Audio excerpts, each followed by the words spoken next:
What's really good, everybody? This is Nathan Albach, and welcome to the podcast where we get into people's stories and go down a bunch of rabbit holes about what's really good in the world. I've been saying that I'm going to get back on a schedule with releasing new episodes for this thing, and I'm doing it, okay? This is the second to last one I needed to catch up on from way back in August, and then we're back on track. So thank you all very much for your patience with me, my dear listeners. It's just been a unconventionally crazy year with just getting married, then catching up with work after the wedding, and trying to finish this album that I'm releasing next week. And now I'm working on a book, so yeah, I've just been juggling a bit more than usual, but it is starting to level out now. So without further ado, let's get into today's episode. We've got Scott Hackman on the show. Scott is a friend of mine who in a lot of ways helped me get going down the path that I'm on right now. We met in 2011, I think, when he was leading a community project to sort of revitalize a local town that we both grew up in, and I had been booking concerts for the past year, so someone, I forget who it was, but someone we both knew got us in touch with each other, and I helped book some of the artists for this event that he was putting together, and yeah, we've been friends ever since. He's one of these guys who's just a natural go-getter, and he's always been trying new things, which is something I definitely relate with. He founded One Village Coffee, MyOhai, and he's currently the owner of a consulting firm that specializes in working with family-owned businesses, something that he has a lot of experience in. Throughout our conversation, we went through his story of growing up, struggling with mental health issues, how his ego has affected his work and relationships over the years, and what it's been like for him to pick up the pieces and start over after leaving so much behind. Scott was extremely open and transparent in this conversation, and it was just a real pleasure. So I hope you all enjoy. Now let's get into what's really good. Scott Hackman, thanks for coming on the podcast. You're welcome. Thanks for having me. So we actually met in this very building, didn't we? We did. Like right where we're sitting. That's amazing. Yes. Yeah, 2010, right? The Celebrate Souderton block party. Yeah. Or was it 11? Do you have a fact checker? No, I don't. Yeah. It may have been 11. Maybe 2011. Yeah, early 2011. We threw a block party for a town, the town we both grew up grew up around, grew up in, small town. Yeah, I grew up right on Green Street. That's amazing. Hey, actually, I'm curious. So we threw this party because we wanted to celebrate a town that, like many small town America, probably overlooked. Industry leaves. Yeah. Could be a depressing kind of mood. I see you and saw you then as this creative guy bringing bands together, making things happen. And you definitely did bring the bands together. It was super fun. Thanks. Yeah, that was great. I am curious though, do you remember, because my memories are kind of crappy. So is mine. Okay. It was about to rain, and it was raining. And we had planned this for a month or 2 months, and we had the stage outside, and there was like no one showing up. And then was it 1,000 people, 2,000 people? I think it was somewhere around that. Yeah, I thought we said 2,000. Yeah, it was crazy. Yeah, that was so nuts, man. The people just came out of the neighborhood because the sun broke and then the rain stopped. Yep. The music played. The businesses opened up. It was surreal. And now they're doing, what is it? How many years later? 7 years later, they're doing these Third Fridays. Third Fridays, yeah. Which is really cool to see. It's really cool when small towns try to like put that kind of stuff back together because they lose so much. I don't know, like there's First Fridays are a big thing. So like now it's cool that Souderton is adapted to these Third Fridays, and it's just neat to see younger people trying to come through and like revitalize these types of areas. And I'm not a younger person anymore. You're on that younger. You're a millennial, aren't you? No, I'm an exennial. Really? I'm a bridge builder. Okay. Well, you're like I think the oldest millennials as of 2018 are like 36. I'm 39. So you're like right outside of it. Okay. Right outside. That's why we relate. You make me feel good. Make me feel younger. You're very millennial at heart. Yeah. In a good way. So yeah, man, I'll have given like a brief intro just with, some of the more, the boring, the titles and the stuff that you've done and all that. But like just to lay some groundwork out for people, like what was it like growing up for you in this small town, in this area, and like how much you want to get into that? I didn't know was growing up in a small town. Me neither. I think what that says about my personality, a couple things. One, I grew up with a dad who was a magical thinker. I later learned my dad had a mental disorder. And that was, I could talk about that and get into that and how that shaped my understanding of myself and what I do now for work. But there's a positive side to growing up in what I would call an emotionally insecure environment. Yeah. In that it kind of wakes you up to life pretty quickly. So I didn't know I grew up in a small town. Some of the reasons why I didn't know that were my dad would pick up hitchhikers and just like bring them into our house and we'd talk. And so I'd get these other worldviews.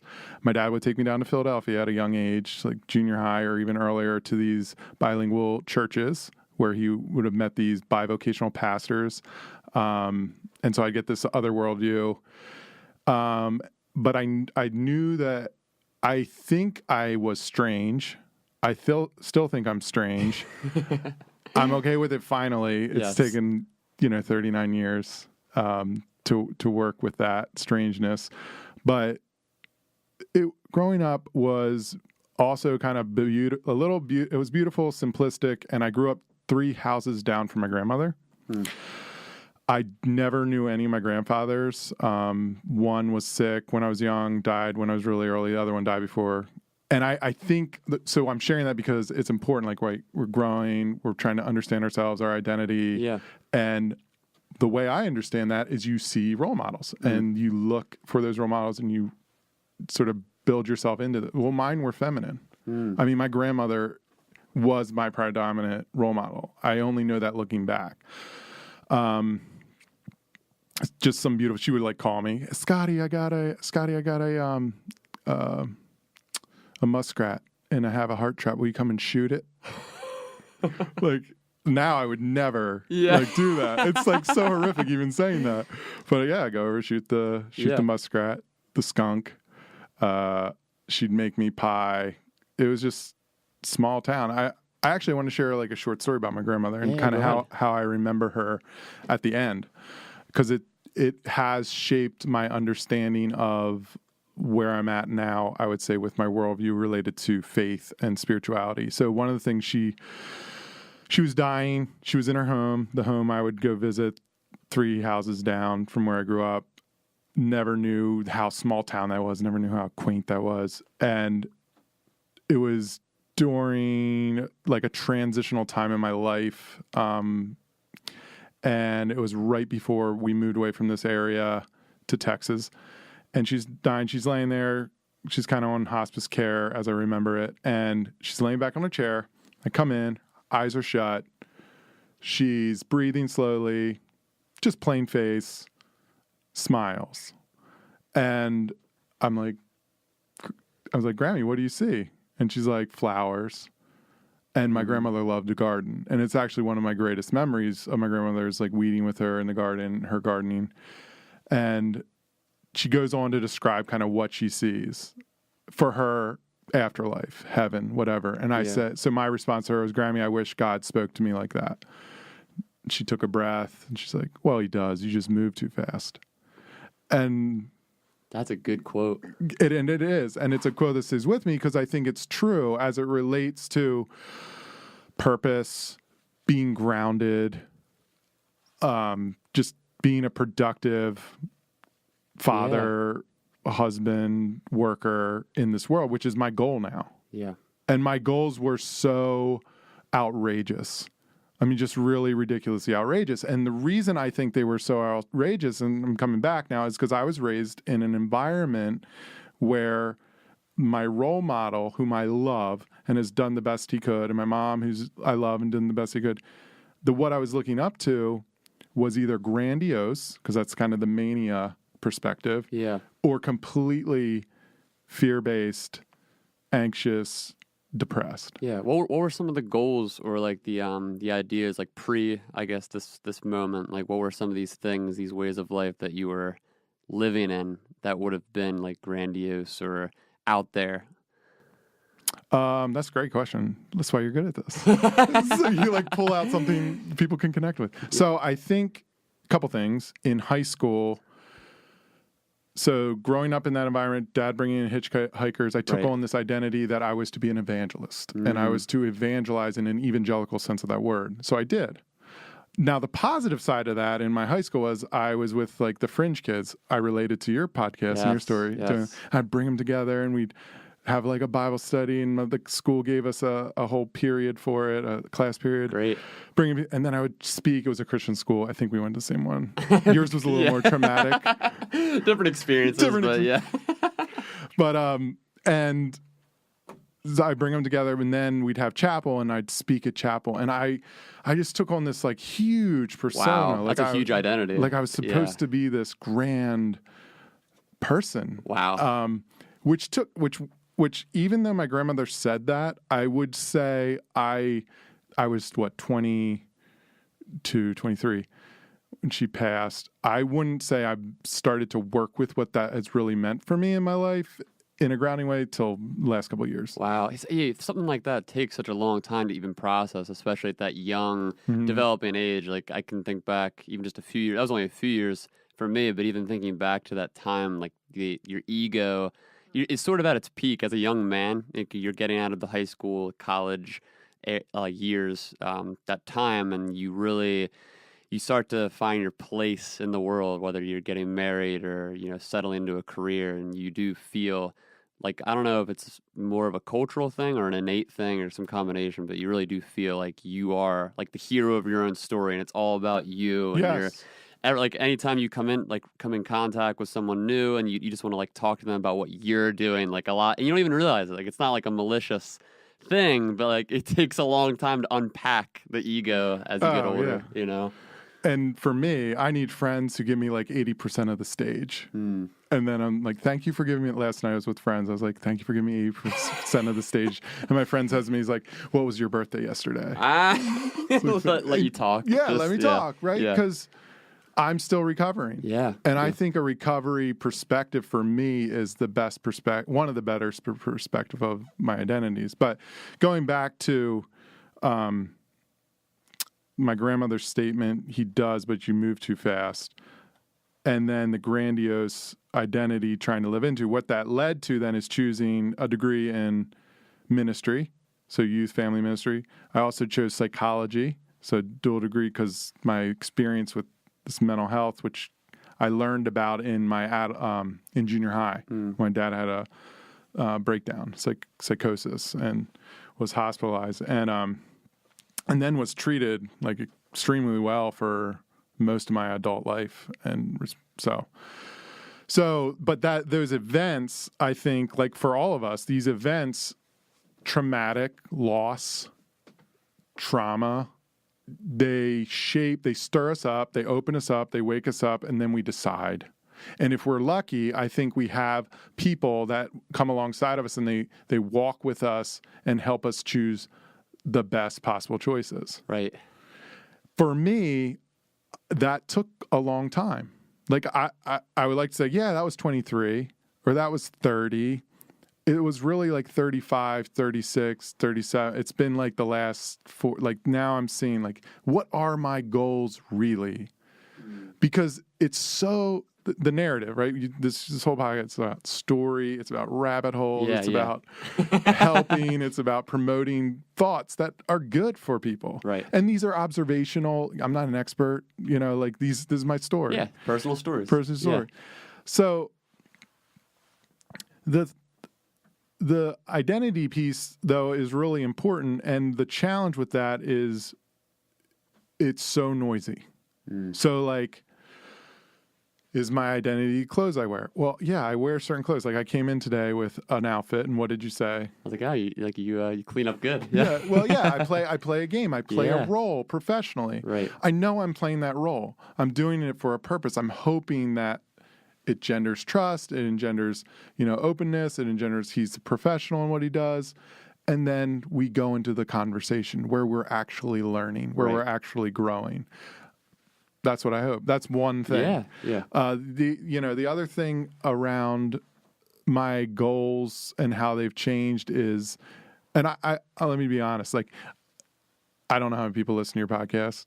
I haven't listened to all of them. I've listened to some of them. I like it. I like your tone. This is my first podcast.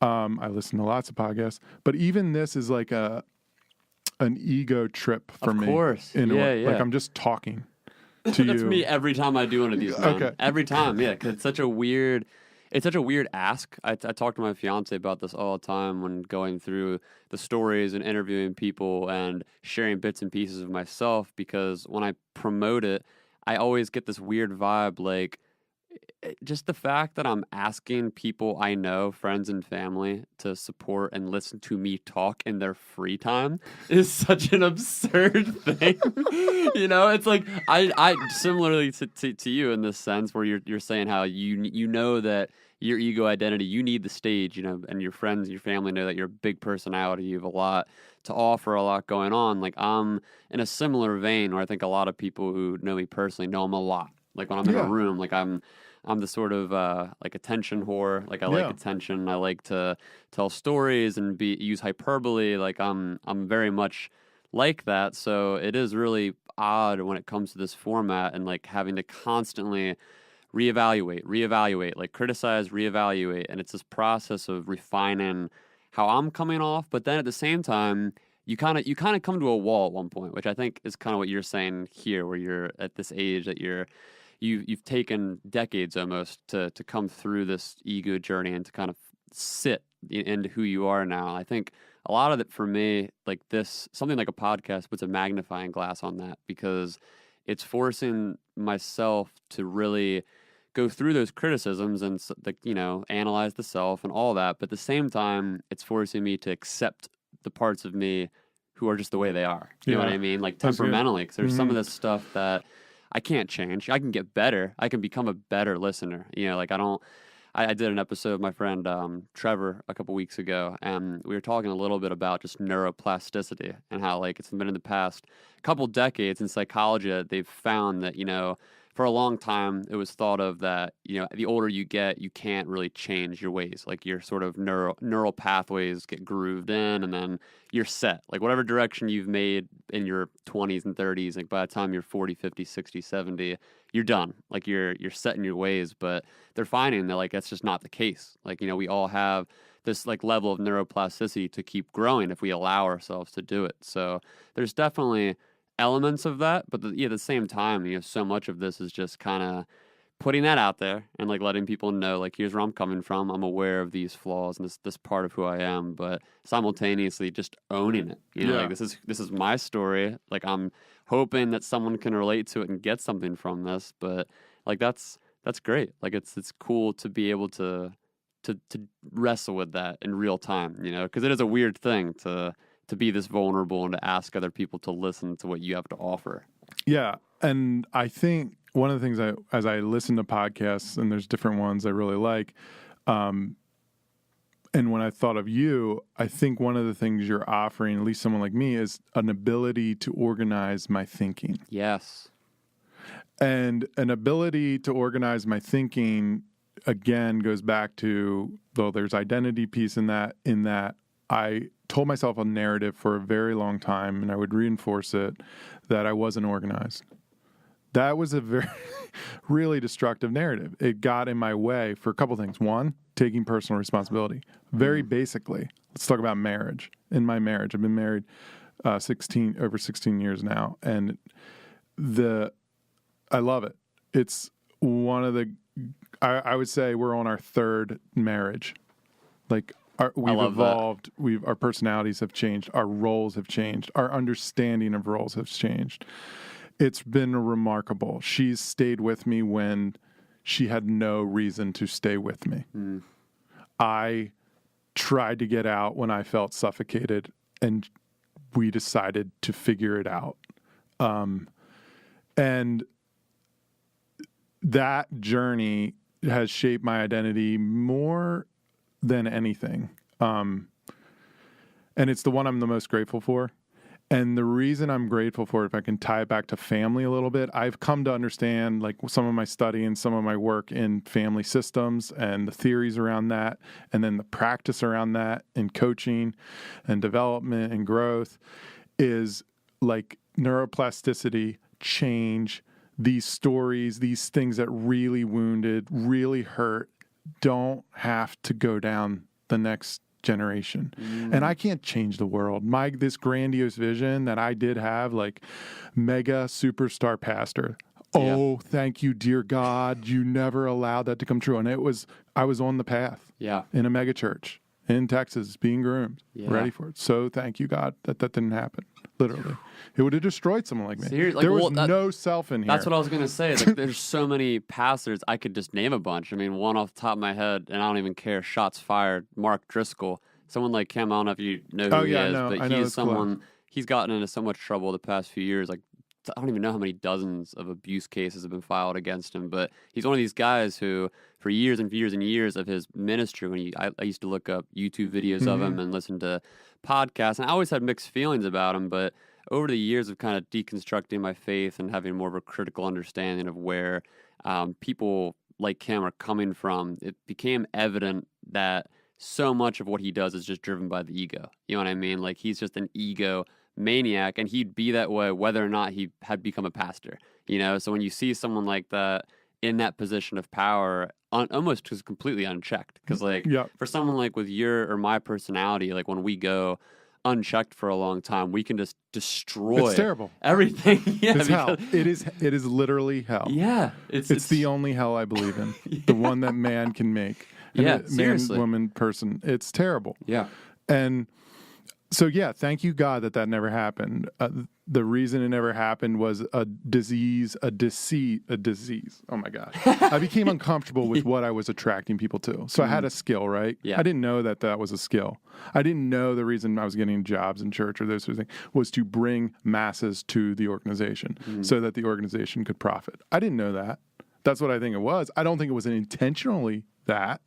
I just think that's the model that type of business model adopted. Yeah. That's all. Like, your personality and who you are, it's like a magnet. Yeah. And people can detect that in different settings of business and models where they can say, okay, this is a leadership figure. Exactly. This is going to draw people in. Exactly. Yeah. I don't think they were doing anything wrong. I just became uncomfortable with the platform. Yeah. And then things did happen where politics, American politics was conflated with something you said on yours with, religious doctrine and practice. Similar experience. And it just became uncomfortable. I was like, I still am motivated and I'm still passionate and I still agree with and I've still been very much influenced by what I understand practices of Jesus were and what some church and faith people practice.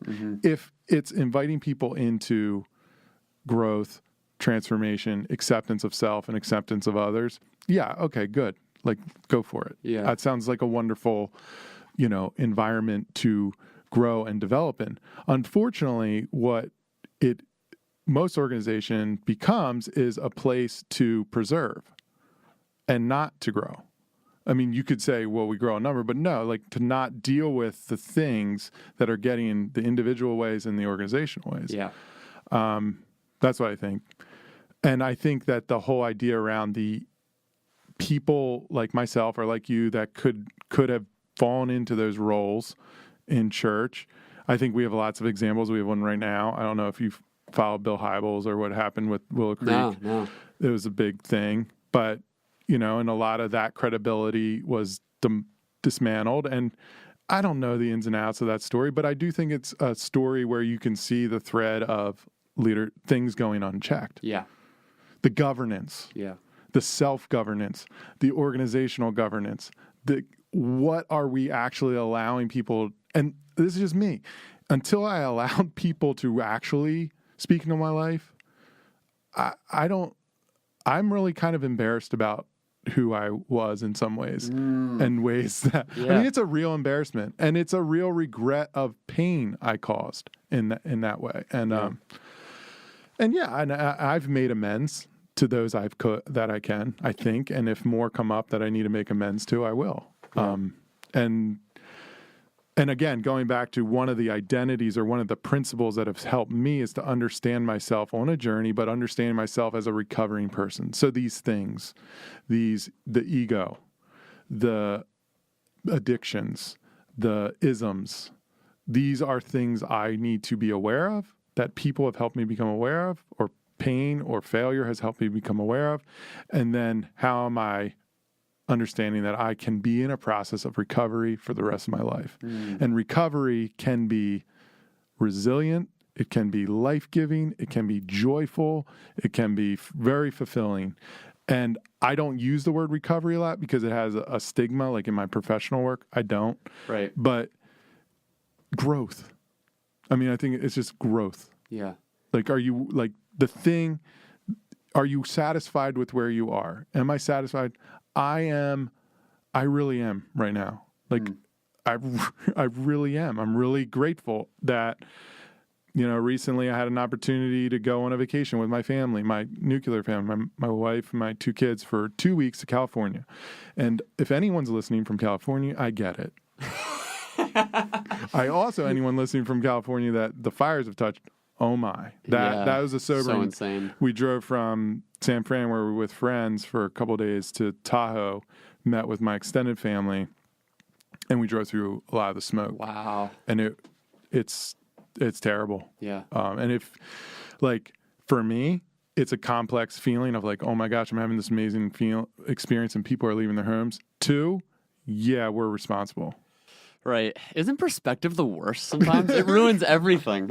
It's just like having to, I think about this all the time. Just there's so many moments that you just want to enjoy and you just want to be soaking in like relaxation and like you get an opportunity to do something cool like that, and then you get just struck with reality in some terrible sense, and you're pulled out of it but that's a good thing, I think. It's a sign that you're someone who's conscientious, like you're thinking about these issues, which I think ties into what you're saying there about how like you're finally at a place in your life where you're starting to accept, you're starting to come to terms with these things, but as you look back, it's hard for you to grapple with the person you were.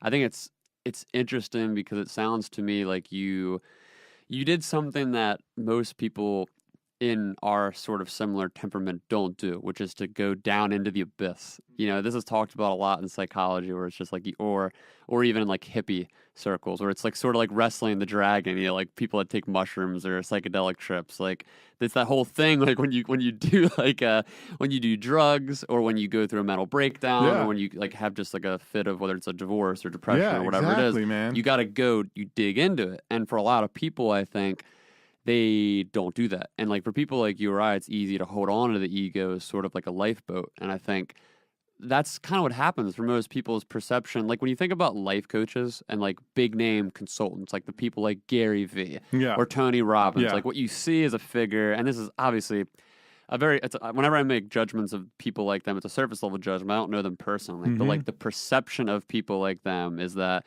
they've got it all figured out. They've gone through life like learning all these tools, and they're here to tell you how to get your shit together. They're here to like, puff out their chest and like this is what you got to do. Like get your life in line. That's like their whole persona. But I think for a lot of those guys, it seems at least that they don't do the work of like digging down into a lot of the suffering, a lot of these areas of ego, the shortcomings of the ego, because they're so lost in the sauce.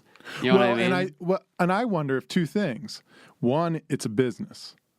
So successful business people, how I understand it, they really maximize a strength. Yeah. And they create an organization around it. I mean, they really do. I'm around a lot of entrepreneurs, it's all strength. They built on strength. And I think it's a great strategy for business. Interpersonally, I have no idea what's going on. And that's what I'm saying. It seems like obviously there's a lot of people out there. I don't know how much you follow that Jordan Peterson guy. I just started because of you. Oh, did you? And because I noticed he got a lot of hate from people I would relate to. I would like go, oh, I wonder why they don't.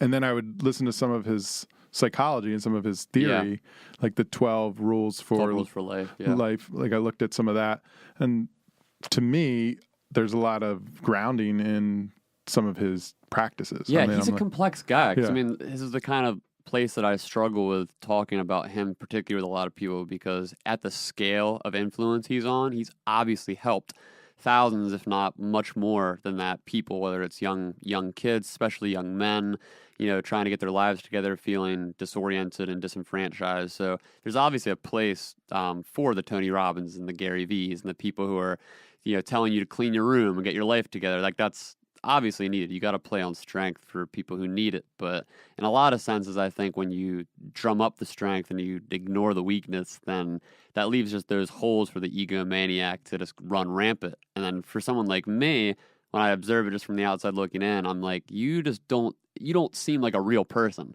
I don't see any vulnerability in this. So, and what you're saying, so I'm really curious about something. I don't know where this fits in theory or practice, but I wonder if because of technology, because of social media, because of people learning how to work with interpersonal transparency, vulnerability, and how that can be appropriate within relationship, work relationship, personal relationship, whatever. I agree with you. I wonder what's going to happen to that personal brand identity in the future. The mega star. I mean, now even looking politically, like it's still, he's crazy. Yeah. So we have these personalities or these, I like how you say it, these egos who can go unchecked. I wonder how long that will last. Right. I really do. Yeah. Like when will a system of accountability go into action, and how will it go into action? I mean, these are kind of some of my questions. They're too big to dive into, but I work on a small scale now. I work on myself and I work for clients, and they're all business owners who want to go through change, transition, and growth, and they want to do it thoughtfully. They want the people to be able to communicate more effectively. They want to make wiser decisions. Yeah. I'm not making their decisions. I'm hardly telling them what to do, if ever. I'm facilitating. I'm guiding. Asking the right questions. I'm asking questions. Yeah. These questions are based largely, a lot of reading, but largely a personal uncovery, a going back, a sense of what's the positive, what's the thing that I can take from here and give to somebody else. How can this be helpful to my spouse, to my child? Is it helpful? Yeah. I don't know. So is this something you're saying, like you kind of, when you brought that up, you were talking about how maybe perhaps social media is playing some kind of role. Do you think there's something in recent years is creating like a disconnectedness in the personal life, which is then like bleeding into the workplace and bleeding into family? Well, and all that? So I'm in leadership coaching, and I've really wrestled with this. Like, do I need to come out and present a perfect persona? Yeah. A megalomaniac, like this huge. I could. The Gary V. Yeah, I know where that lies. I know how to tap into it. I was around it. I get it. I'm not gonna, because every time I did, really bad shit happened on the other side, on the interpersonal side. I'm just not worth it. So for me, that's my story. I don't know his story. I don't know Robin's story. But what I do know is I coach individuals and I facilitate groups. When I share one story of what I went through, how I learned from it, in a way that it helps someone have a role model for a thing they're going through to make a choice, a better choice for a result they want, that seems appropriate. Yeah. In a group, in the similar context where they're in similar situations, trying to accomplish similar goals, sharing vulnerably to acquire new understandings of themselves and each other, role model, mentorship, apprenticeship, to get to where they want to go, seems appropriate. Yeah. Seems effective. I don't know how the pure inspiration stuff, this like, it's a material dream. Yeah. Which they have acquired, which looks nice. I mean, I have a side note story. So I'm a recovering materialist too, by the way. Aren't we all? Yeah, I shop at Nordstrom Rack so I can get it a little cheaper. There you go. But I hit up Marshall's and it was baller. So I got my daughter her first leather coat. That's not the story. When I was in California, I have a friend.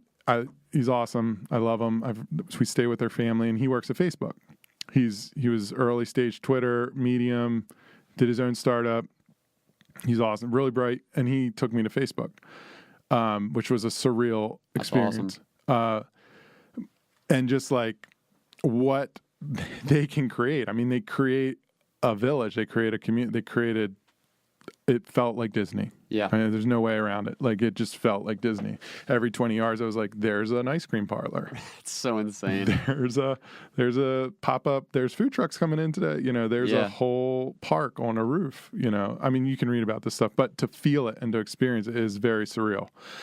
And, being out there and being in that environment, like, it's very attractive for someone, and it's very easy to believe that for me, come back to Saturn and come back to southeastern Pennsylvania. Oh, I could create something. No, you can't create something like that. Like, you just, that is so preposterous. Yeah. These people, Chris Sacca, Ev Williams, the social media elites, they were in a place and time with a level of intelligence, but a high level of risk. Right. Like, ultra high level of risk that they were taking. Yeah. I mean, high stakes gambling with intelligence, granted. And I think that a couple things. One, that does set up people for expectations that just aren't realistic. Yeah. Two, but then I also think they've created an environment where there's a level of transparency, or this is who I really am. You choose. Like, you go on my Instagram, you could go on my Facebook and be like, geez, he bombed that with family photos from his last trip. Mm-hmm. Not sure I'm into that. Or you could be like, oh, now I really know, like, he really likes his family. And because he wanted it like a scrapbook so that 6 years from now, Facebook will keep popping it up and be like, remember when? We're like, yeah, I remember when.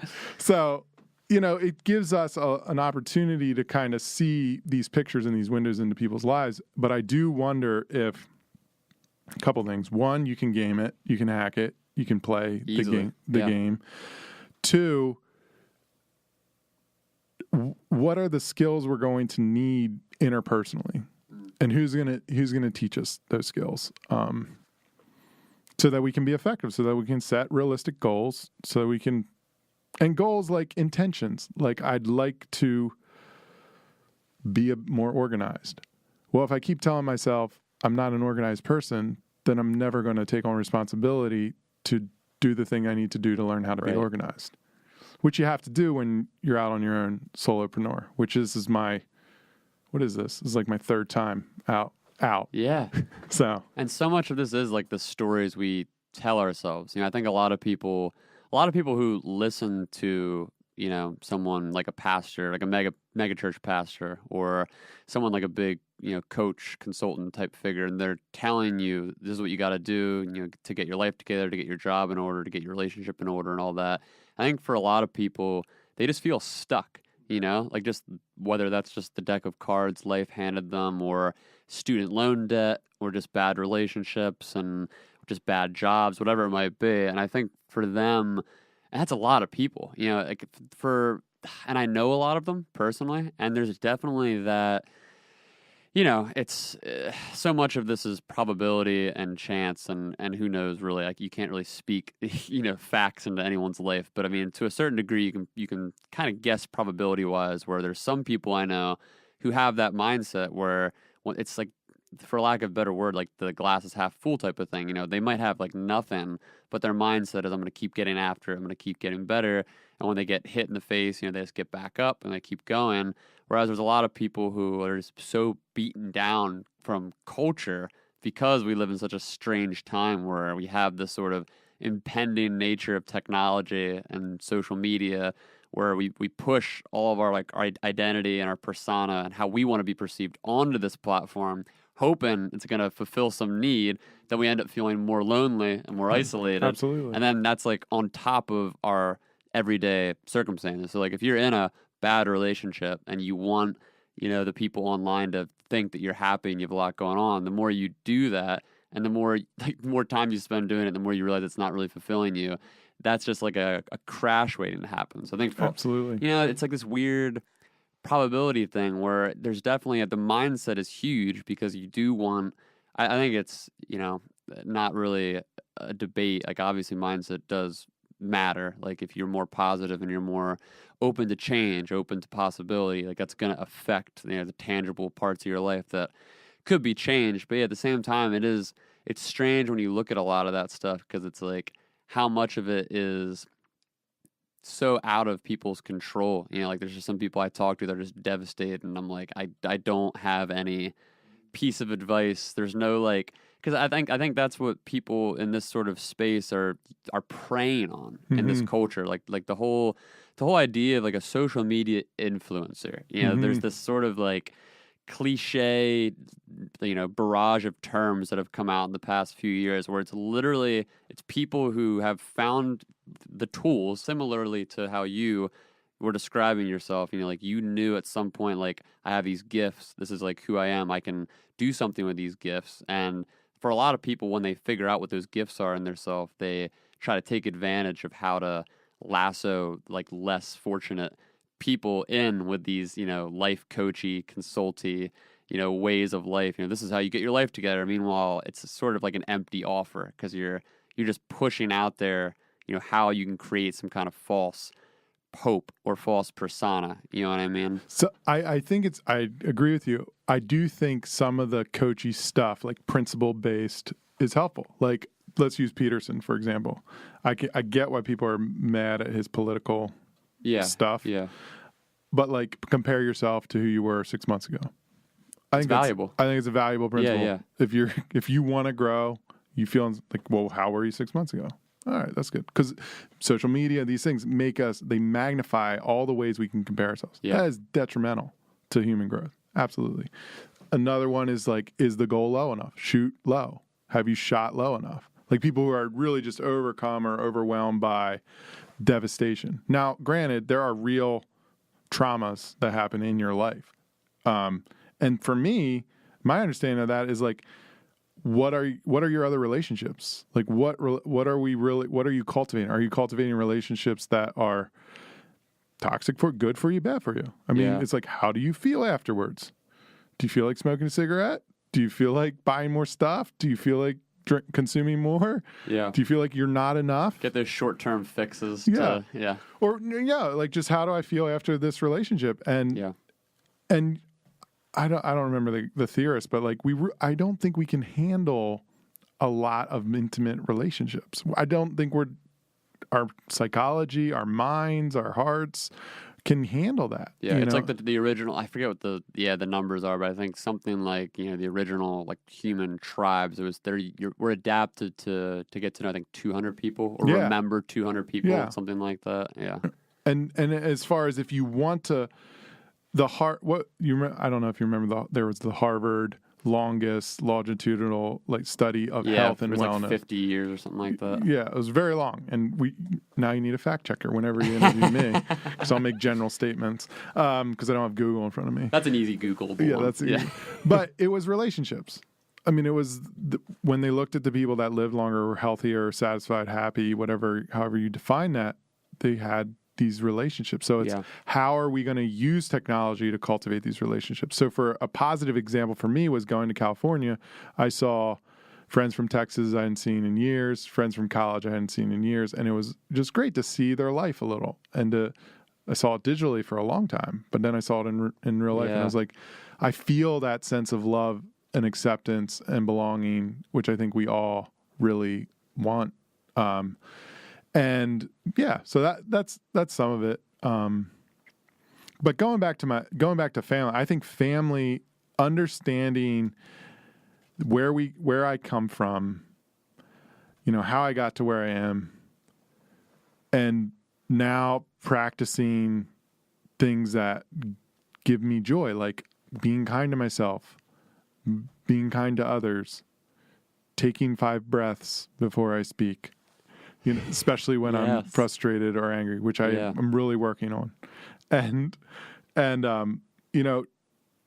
doing things with my kids I enjoy, not always responding to things they want me to do, which is I don't know if parents are listening to this, but I wonder if that's like a Parent Trap thing right now, which is like, you got to do what your kid wants. Yes, it's always trending. Seems disastrous. Well, it's just of that same mindset where it's like you can't if your relationship with your spouse is bad, if you're putting all the focus on the kids, then it's obviously you're not going to be a good parent. Like you have to have a good relationship with your spouse. Like you have to maintain mutual joy and mutual like liveliness, in order to be a functioning person. Like how if you're just putting like everything that makes you feel good off to the side and your relationship's off to the side just to manage and tame and groom this child, like how in the world do you think that's gonna be good for the kid?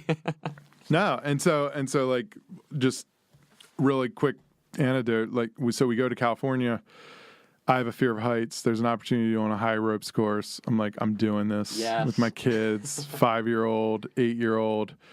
And there's this point, my daughter did the diamond twice. I didn't do it until the end because I was like, well, my 8-year-old's killing it. Exactly.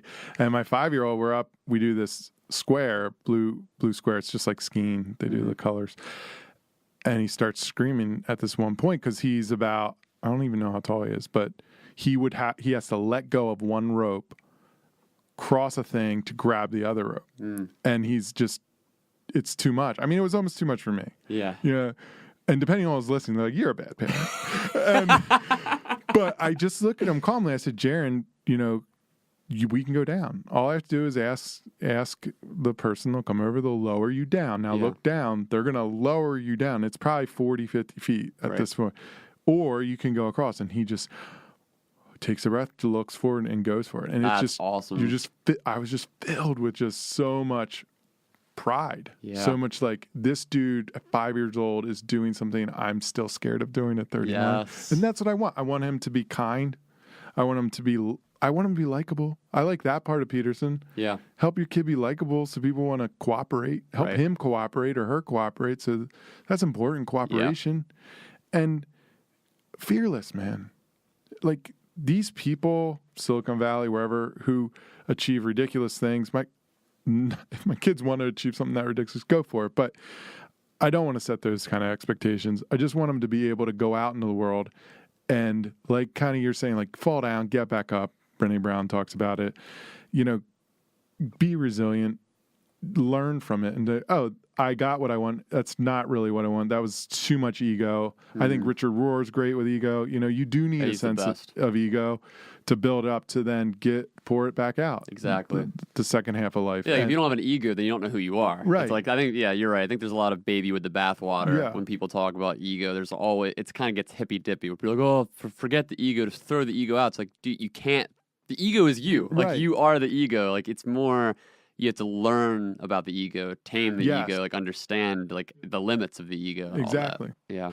So that's some of my thoughts on where I'm at. I love it. Can you let's go back a little bit because I'm interested to know just timeline wise where some of these like turning points were. So like when you were like a little bit ago going back to that whole the situation with your grandmother passing and the quote that she instilled on you, and then that sort of started the cracks in the foundation and like years of you like beginning to change those parts of who you were. Like, so you said that was like you were 22. I was 23. She passed in 2002, the summer. So it was like it's probably spring then. Okay. And I'd already said yes to a pastoral job in Texas. Yes, so that's what I wanted to get to. So you mentioned that you were in Texas and all that. So like when... So she died. A couple months later, we moved. Okay. So we were only there 2 years. So at that point, so you went through that whole thing when they were grooming you to become a pastor and all that. So like when did you start and how did you start the whole One Village Coffee part of your journey? Sure. So we come back in 2005 from Texas.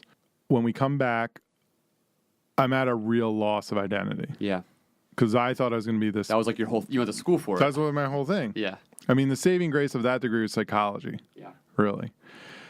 The saving grace of that college were the people. Those were some of the friends I still visit. I mean, those are good people. And good school, but great people. So 2005, come back. I was lost. I free interned. Well, no, first I started a kids camp for the previous church I worked for. It was a 6-month gig.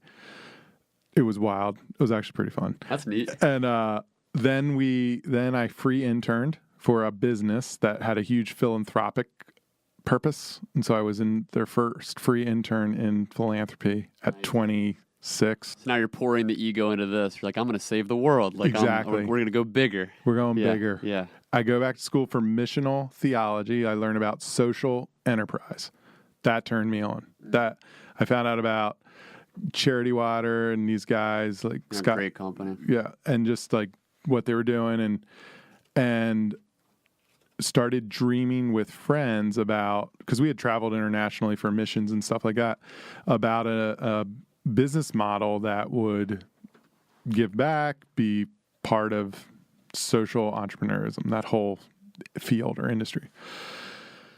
One of the contacts my dad had was in Africa, Nigeria, and that was one of the places we'd visited in 2004. And when I was in Texas still, he came over, he brought coffee, shared about his coffee thing, and we started research. Okay, we're going to be researching coffee. Maybe it's going to be connected to these communities, Africa, Central America, all over, this sort of thing. We found out about specialty coffee, the industry. The industry in and of itself is very much, can be a social enterprise depending on how you source your coffee and such. We started roasting. I don't know how much detail you want of this story. Go ahead. Okay, we started roasting in 2007 because a friend of a friend roasted coffee on a popcorn popper in his house in Souderton. So who was this? Was it just like you and your dad? Or? Me, my dad formed the LLC. My wife wrote the business plan with my friend was involved in writing the business plan. He was also like, there were lots of co-founders. There was like 5 or 6 of us, friends and family. And then really, we had no business being in this business, by the way, like looking back, really not at all. Gratefully that we were kind of not first in, La Colombe would have been like really first in the Philadelphia area, but One Village Coffee was early this is 11 years ago, in the kind of third wave of specialty coffee. Right. And we learned a lot. I love coffee now. I love coffee for a couple of reasons. One, it changed the way I eat food. And I love food now. Okay. It taught me how to taste and smell and the nuance. And there are tastes from seeds. There are tastes from soil. There are tastes from, that's from all over the world. All over the world. Yeah. And you can apply that to anything that's grown. That idea. Yeah. Like taking the time to actually like smell and savor and not just like scarf down a meal like we're used to doing, going to Wawa and just like quick. Yeah. Right. I still crush Wawa from time to time. Well, you have to. Yeah. You're hustling. I will anxious eat like nobody's biz. So I will crush it. But so we're starting that. It was really stressful, man, because, my parents aren't independently wealthy. It was a real risk. And I kept looking at, I'm going to tell kind of a stressful part of the story. That's what people want. Okay. Give them what they want. Yeah. So for me, this is like the personal part of the story. Very early on, it was like, well, I'm roasting coffee at like 3 a.m., 4 a.m., packaging it in bags and just driving up and down the East Coast. Google, was it Google? What did I use? I used like a MapQuest.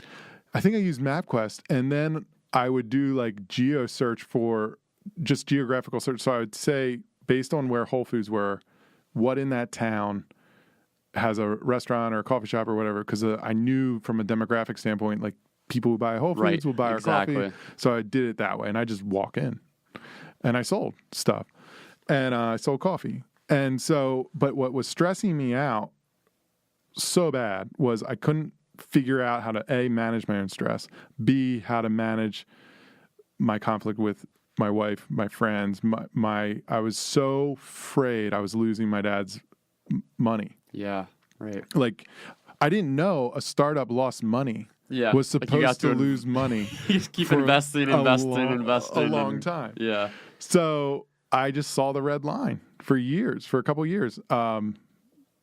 I left. I mean, I left early. The leadership went to my friends and my family. I wasn't involved in it, and I left for personal reasons. And it was really a turning point in my life. I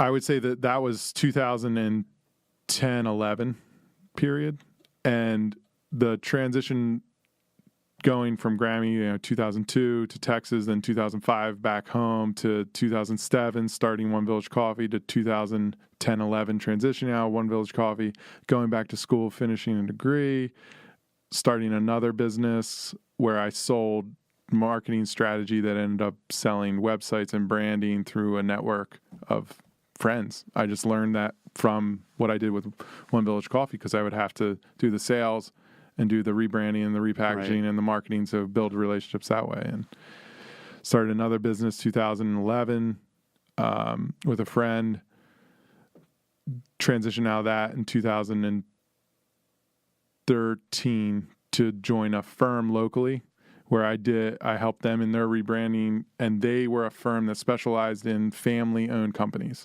They specialize in family-owned companies, and it's where I think for me, what I do is I try really hard. I'm like a hacker. I think my last name fits, Hackman. I'm a hacker. I try really hard, and I go after it, and then I fail or I make a mistake, and then I want to learn. I'm like, what? You get hungry. What happened?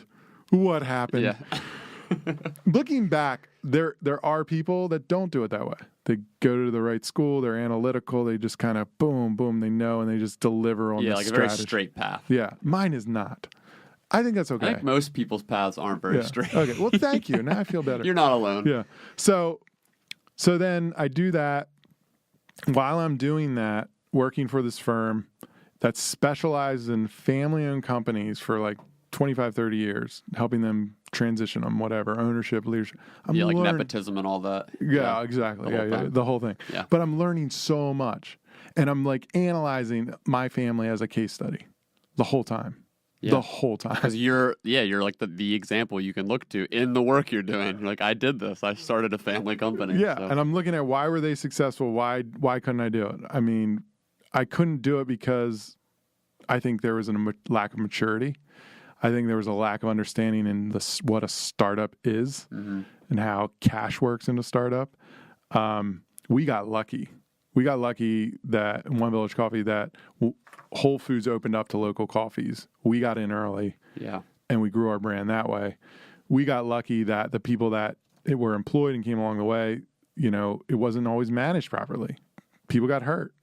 That they forgave us or moved on, and we continued to grow, and then our family really.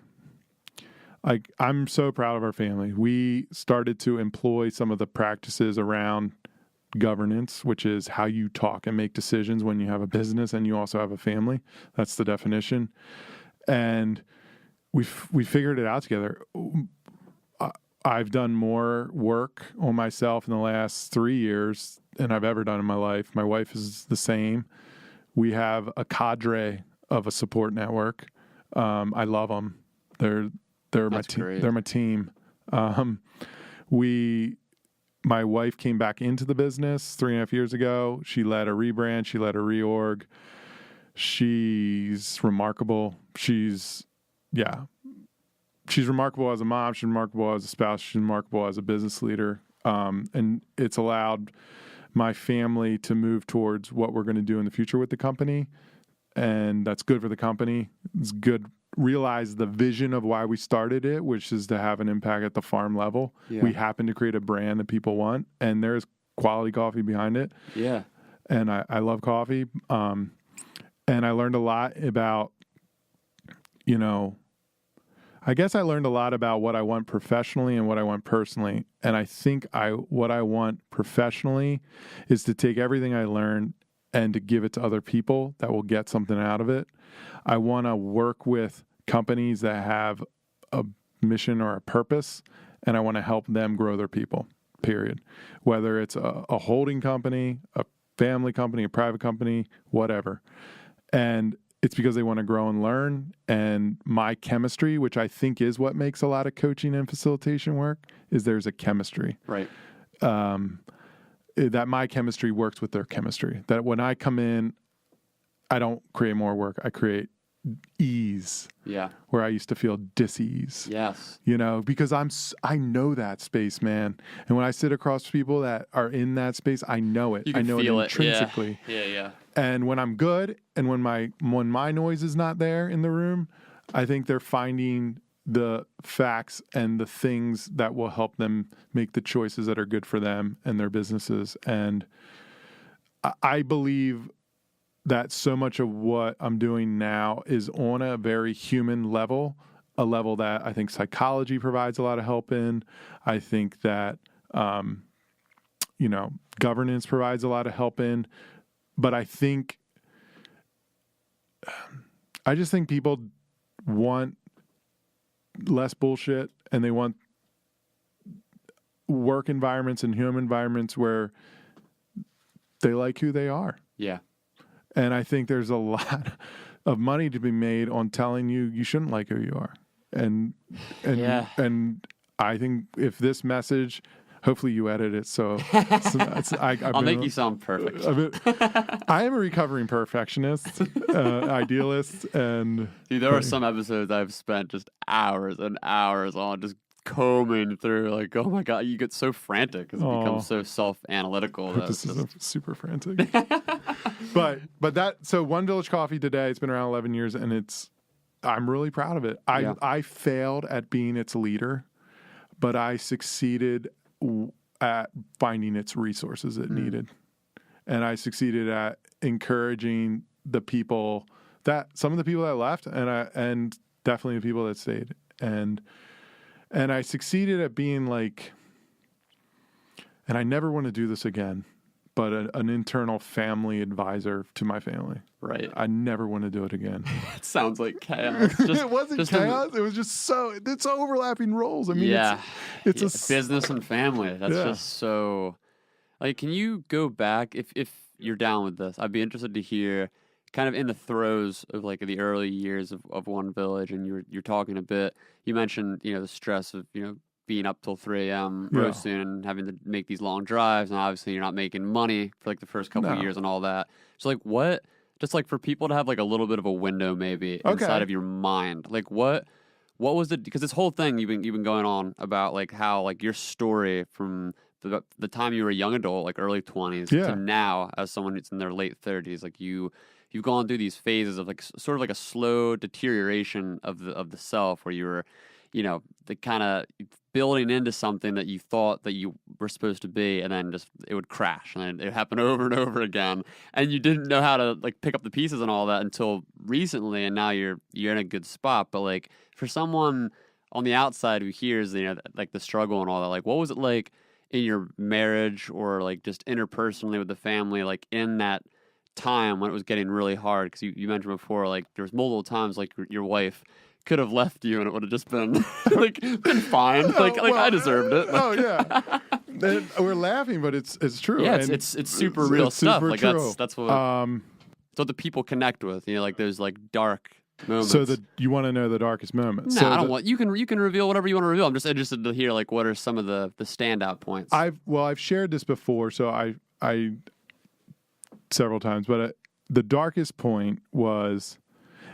And a couple of things, like how it started with my family and understanding mental illness. Mm-hmm. I now know I don't have a mental illness. I have a range. I have a huge range. Yeah. And I'm very sensitive. And that's why it makes it hard for me to manage positive and negative stress. Right. Highs and lows. And at the lowest point, and at every point in my low points in my last 20 years, I was drinking a lot. I don't drink anymore. It's been almost 3 years since I picked up alcohol. But here's what's interesting. When you find yourself as someone who uses something as a coping, like alcohol, anything, you get rid of one, you got to figure out how to live a different lifestyle. Because I'll just pick up another one. Of course. Food, shopping. Yeah. Like it just Even like people that work out, like some people just jump to this other thing. binge Netflix like a champ. Yeah. So I gotta like manage my binge. I gotta Yeah. manage all this stuff. But the lowest point was in my journey with One Village Coffee. I was drinking a lot. I was making some really poor choices, and one morning after waking up full of shame, I hallucinated. I hallucinated coming out of the shower. I looked in the mirror. I saw a skeleton. My immediate thought was, well, kill yourself. Like, that's clearly what you should do now.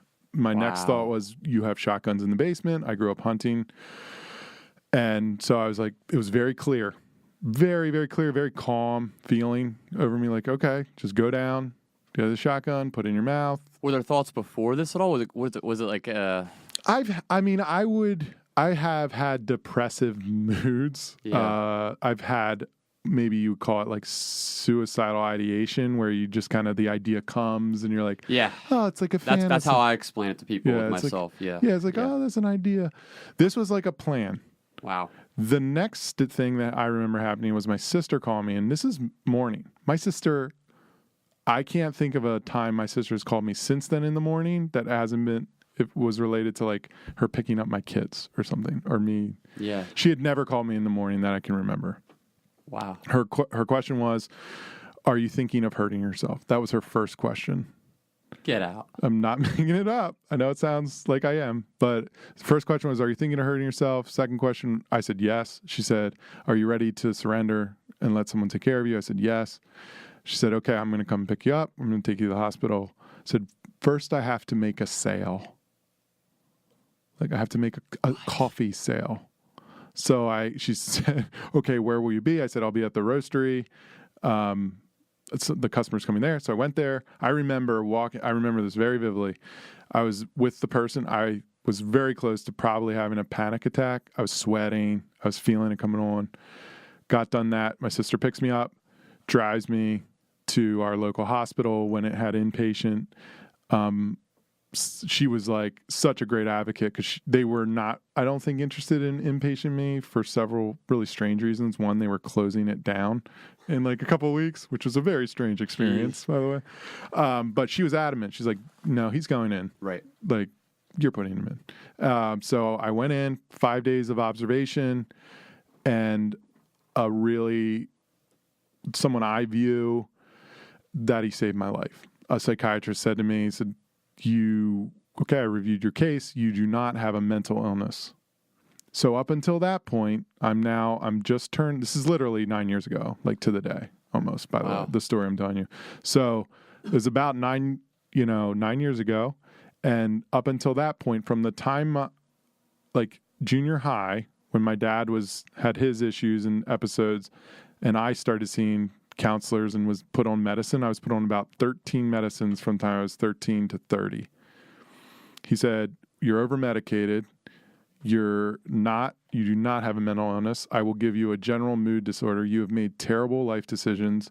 You don't know how to manage yourself under stress. Unless you come up with a plan with me and execute on it, you will spend the rest of your life going in and out of these places. What? Yeah, that was like verbatim, just like my Grammy, her little thing, these little nuggets I work with still. Yeah.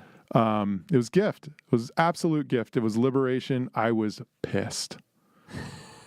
I was so freaking pissed. And I spent probably 5 years still pissed until I really surrendered. It was about 3-4 years ago. I really have surrendered to a process that works for me. Yeah. But, it was a gift, man. I mean, he confronted me with a new story. I remember flashes of the previous 17 years since I was my first counseling experience, since I was telling myself, you're bipolar, you're depressed, you are a depressed person, you are an anxious person, you are unorganized, you are a shit, you are all these things. Right. All that was like, nope, you are not ill. You have made poor decisions. This is a result. What are you going to do with it? The steps from there on would take a whole nother thing, but I can say there were very specific people in very specific places lovingly and directly guiding me and my wife through a process that we went on, and I think we're still on. And I think the fruit of what we're on is a relationship where she can say whatever she needs to say. She can tell me the truth. Yeah. And I can tell her the truth, and it can cause us to be defensive, but we work through it. Where I believe we're undoing, this gives me hope or meaning. We're undoing generations of family patterns that can cause mental illness. Yeah. Right. That can cause addiction. That can cause hell on earth for somebody. And I don't want that for the people I think I've been given a responsibility for, which is myself first, and loving myself first so I can actually love somebody else. It's a journey. And then being able to give my kids not things, but a model. Right. A role model.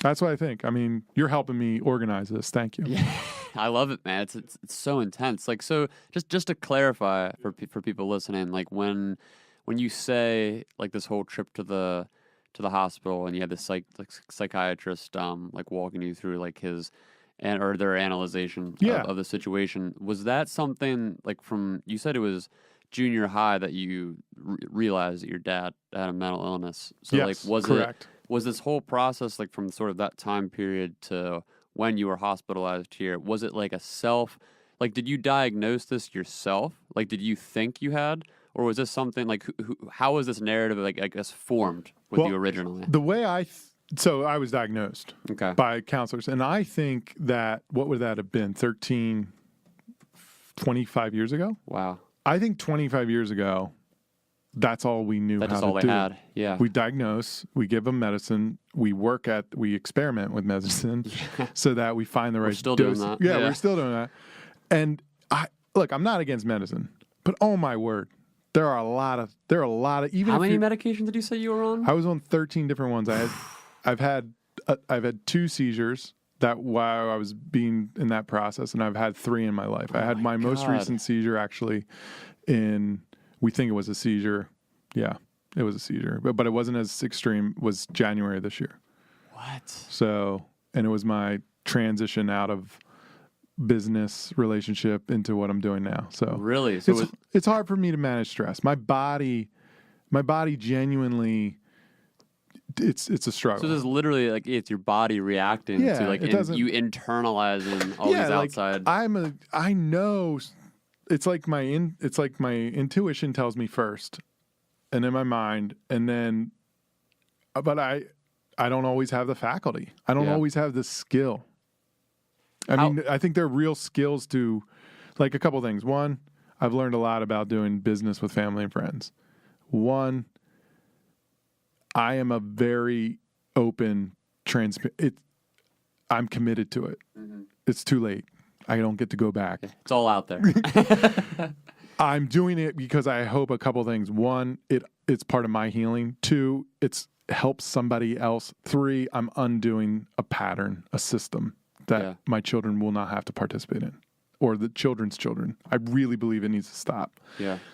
And it only stops by telling healing, restorative story, and acting those stories out. That's all I know. Well, that's what I was going to ask. Like in the course of all this, like you are someone who's very transparent and extroverted in how you're able to tell your stories. Like, were you talking to friends and family about this? Like, was your wife aware of the depth of this, or was there sort of like a level of facade where you were trying to like hold it together? Are you saying from 13 to 30? No, not 30. Sorry. Like I mean more like in this going back forward to the One Village situation where you had this trip your sister took you to the hospital. So like in this sort of phase, moment, like was your wife aware? Like how had you been? She was absolutely aware. Yeah, like how did she deal with all this? Bring her on. She would have an interesting story, but it's her side. Yeah. Just and not just that, but some other things. But I think we both brought in a narrative to what marriage is based on our families and religious background, like all the expectations, role, all that shit. It didn't work for us. I mean, it just didn't functionally work. My wife is a COO type of person. She can run a Yeah, highly effective organizations. I am a dreamer. I live in the land of the future, and I love it. And I love bringing my pals with me, people that have poured into me and love me, and my children. And I can actually do it. Yeah. Here's the thing. I can literally come up with an idea and make something real out of it. It's a real thing. Yeah, the follow through is what most people lack. Like a lot of people are dreamers, but not a lot of people have like the functioning tools to really like do what you've done, where you can create a business and actually get it on the ground, get it moving. Well, and I failed at them too. So that's what a lot of people don't want to do. Right. It's the fear of failing. Right. So and there were a lot of people in the One Village case who picked up pieces. Then in the MyOhai case, it was a transition. In the firm I was a part of to what I'm doing now, it was a transition. It was a choice to end. But for me to end relationship undoes me.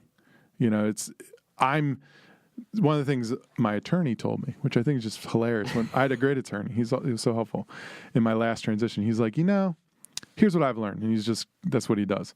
He's like, I learned that there's people who do business. It's a very compartmentalized thing for them. And then there's people who do business, and it's a very integrated thing for them. It's like, you're an integrated person. Just do business with people that are.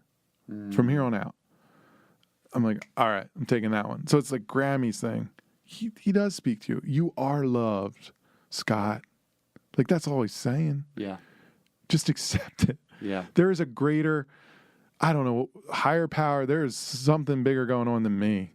And I have to believe it, even if it's not real. Because I'm a way healthier person. Right. So fundamentally, I will. Okay? Like I'm just gonna believe it because I'm healthier and I'm doing less harm. Yeah. So step one. Step two. So he's speaking, and I can believe it. Two, you're not sick. You're not sick, man. You're just, this is your personality. This is your sub-personality. This is how you adapted your personality to survive. This is how confused you were. Right. You're carrying all of it. Yeah. Let go, man. Enjoy it. Enjoy where you're at. Really jump off that rock into Lake Tahoe with your kids like I did. Like, I'm scared of heights. Like, I'm 5 feet off the ground. I was scared. Jump off the rock. Just let the water make you uncomfortable because you're so sensitive, and cold water makes you uncomfortable. Be uncomfortable and love it. I loved it. Like, I'm learning. I feel emotional. I don't know. I just do right now. Like, I'm learning to accept it, accept myself, because then when I'm with other people, whatever they're bringing, it's cool. I'm accepting them. And then three, I guess, the third thing is do what I love responsibly. Right. Know your boundaries. Yeah. And for me, boundaries is bringing people into that space. Like, I have a friend I've known since I'm 3. And 3 or 4 or 5, I forget, somewhere in there. And we are so different. He's like 5'6", I'm 6'4". He's probably 5'8". I shouldn't, if he listens to this, you jerk.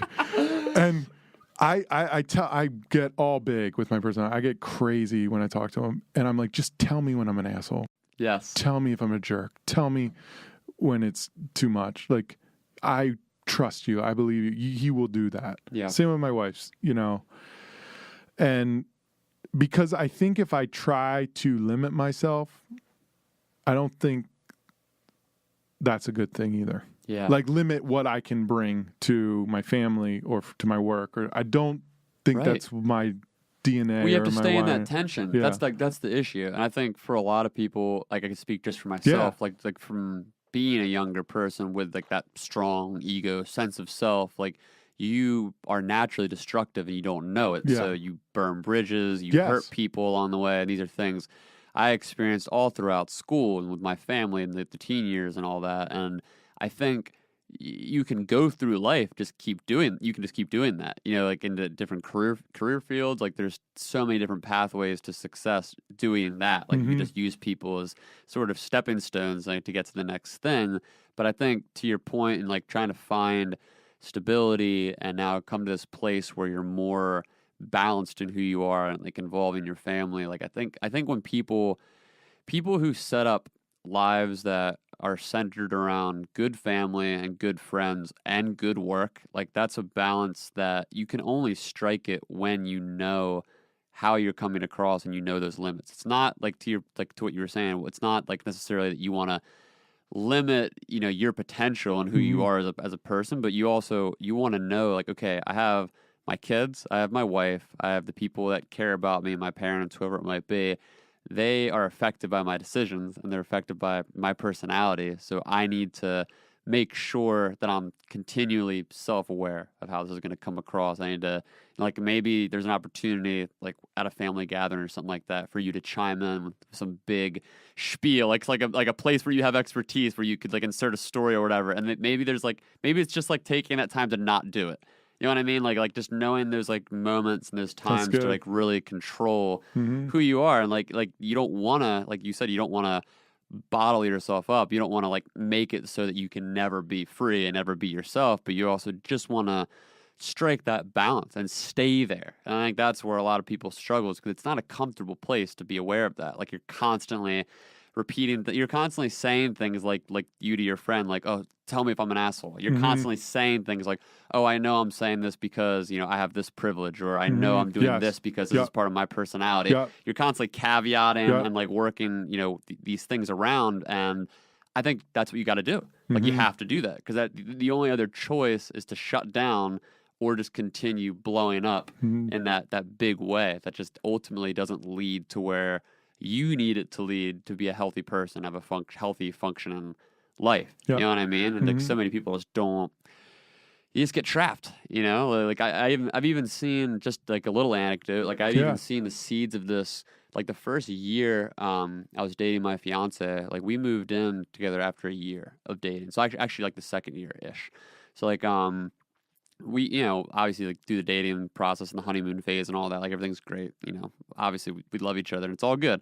But when you move in together and you start to work out the kinks and, really get to know each other in that close space, there's so many moments and so many things about my personality that brushed up against her, and really continue to brush up against her in like bad ways. And it took me a long time to not just self-identify those parts of myself, but like understand how and when to reel back and to like be a functioning person. Because my first reaction was to be like, no, this isn't a thing, like denial. But then my second reaction, which is the one that lasted the longest, was to just shut down and to just not open up those parts of me. And that was actually, I was on track probably for a pretty bad mental breakdown. So I probably lasted like 6 or 8 months. And finally we talked about it and started working through and getting a relationship, couples therapy and all that. And like, it's good now, but there was a long period in there where I was just bursting at the seams, and like it was all internalized, and I didn't know how to deal with it, because anytime, these parts of my personality would come out, I knew they would cause harm, so I would just shut down. But then in shutting down, it would cause more harm. So yeah, it's interesting to have to like continually look and have those good people in your life, so you can look at these parts of yourself and analyze them and have good people to keep you in check in a loving way, not in like a shut up, you're being an asshole way, but in like a, hey man, shut up, you're being an asshole. right, exactly. Delivery. It's all about the intent behind it. How are we delivering? Yeah, so like we can wind down a bit, but like how, like what are you doing? You got into it a little bit with like how you're working with business leaders right now, but like in the past few years, like how have you been, like what are some tangible ways you've been balancing like work with family now? So I've learned how goals work for me.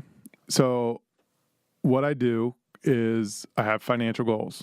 Those are set with my wife and I, because my wife is a COO.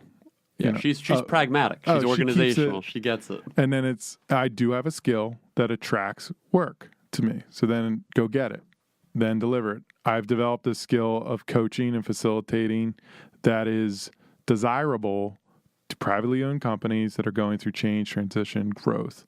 And I work with them to set up meetings, learning groups, and things where, we're providing this opportunity for them to grow and develop themselves, their groups, their teams, and their organizations. And that's so one of the ways I've had to balance very practically is one of the companies keeps asking for more and more work. And while we're up to 90 people, we're coaching and facilitating monthly peer groups for 10 of them, 10 groups.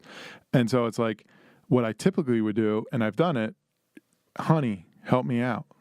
right? Right. But my wife runs another business. She organizes our life after I come up with the ideas and the plan. Yeah, she's picking up the pieces. Yeah, in a way that you should have her here. This would actually be great. Like, how's that Next for time you? we'll have both of you Yeah, here. how's That'd be that great. for you? That'd be awesome. Yeah. And your wife. I'd love that. That would be. We should do that. That would be fun. That would be, oh my gosh, that would be so fun. And so it's scheduling. I mean, very practically, Yes, it's yeah. here's our Google Calendar, here's our weekly, plan 2 weeks out, look quarterly, look annually. I mean, we're a small business. We run our family like a small business. We run our businesses like a small business. And then, okay, I'm at capacity. I'm going to hire an apprentice. What I do is a practice. So I want to hire people who have similar values, but more similar demeanor, similar appreciation for how people work well and don't work together. People who know how to work in close relation organizations. Yeah. Close relation organizations are awesome. They're the majority of what's in our country. Those are businesses. Yeah. That's what it is. Call it family, call it whatever you want. But it's small businesses. Yeah. These people know each other. They're not just in it for money. They need money.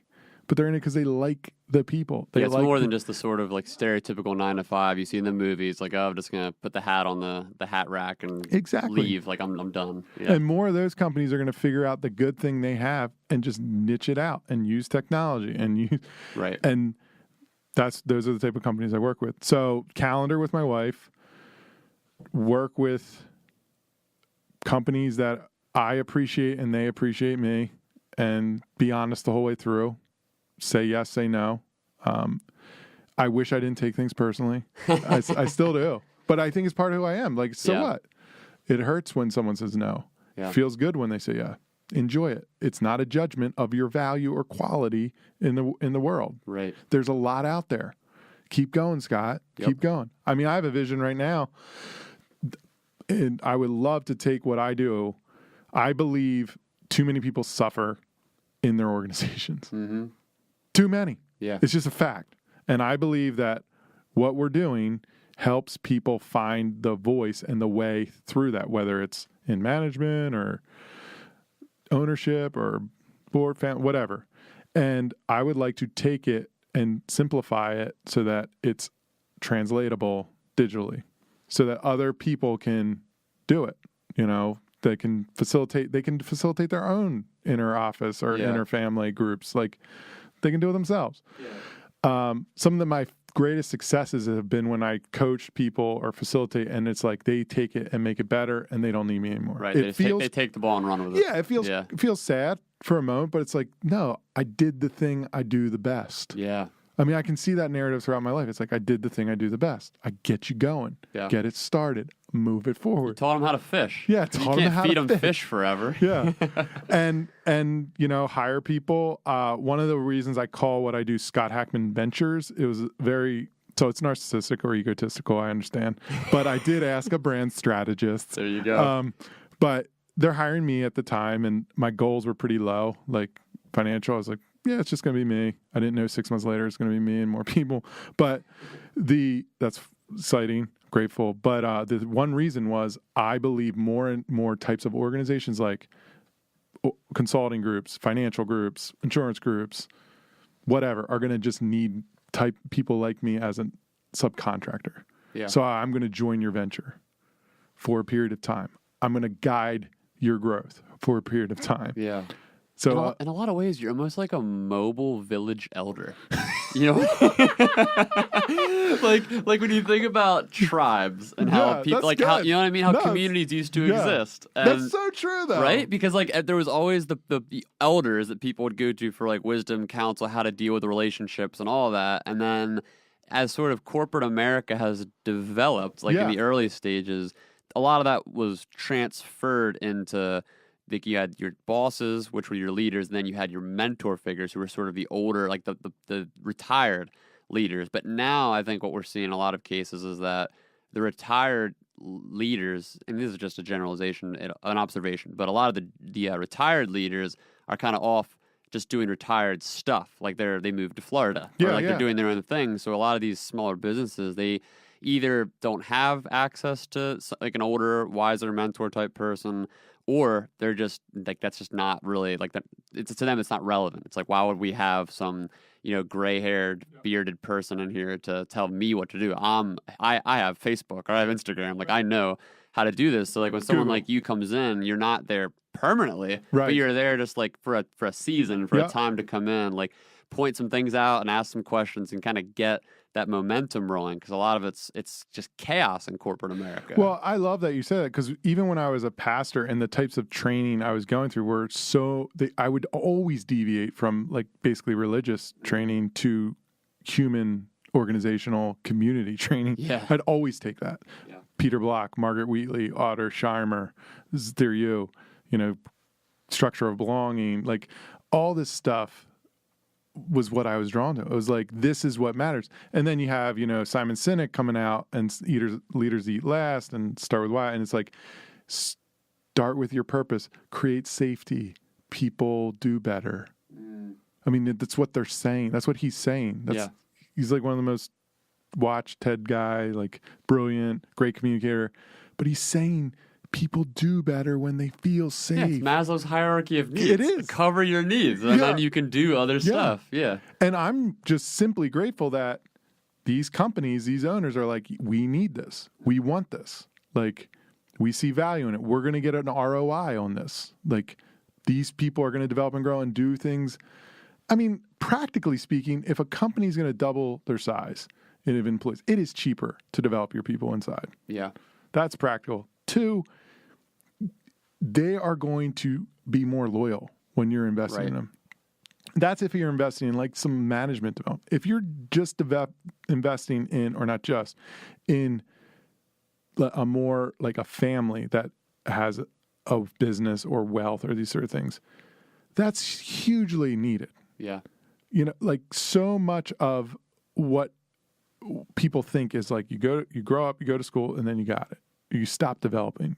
I mean, that's ridiculous. So dumb. It's absolutely as if you've learned everything. and one of the challenges is we now have Google, so we get the knowledge or the information, but wisdom comes from my role models. Yeah. I'm only as wise as, like, one of the things I love about what I'm doing right now is I'm pretty sure I'm doing it till I'm dead. Yeah, like, you can. And I want to do it in a way that I'm constantly like, who's the 20-year-old who's got that intuition? Yeah. And that's who I hired. The first person, she came to me. I didn't even ask her. She asked me. That's like, awesome. She had some intuition. It's amazing to me. Yeah. It's like, who's that person? She's not going to be with me forever. She's going to go do it. She'll probably do it better than me. It's like David Chang. Do you like him? He's a chef. So I follow chefs. Oh, you know what? He has a podcast. Does he? I just listened to a podcast with him and some other guy. I forget. He's great. If this podcast gets me to meet David Chang, I'll send it to him. I don't know. I will buy you something. It's really good. He's a funny, smart dude. He's super smart. And I relate to him on one level. He started Milk Bar, and the woman he started it with, it was like he saw in her, he's like, you're not always going to be with me. Like this, like that kind of mentorship, that kind of apprenticeship. Like, you have something better than me. Yeah, you're supposed to go past me. Yeah, I love that, and I've been given that. I've been given that through my grandmother. I've been given that through, I'll call it misguided ministers, but and I've been given that through a mentor recently, and other mentors. I mean, I have mentors now. I don't know if they know they're my mentors, and I have mentors in books, but if we're not given that, I don't see how we grow. Right. Like, grow in wisdom or grow in the wise decision making and move past the limitations our narratives are setting on ourselves, our families of origins are setting on ourselves, our institutions are setting on our small town fear of change and mentality is setting on ourselves. Which is everywhere.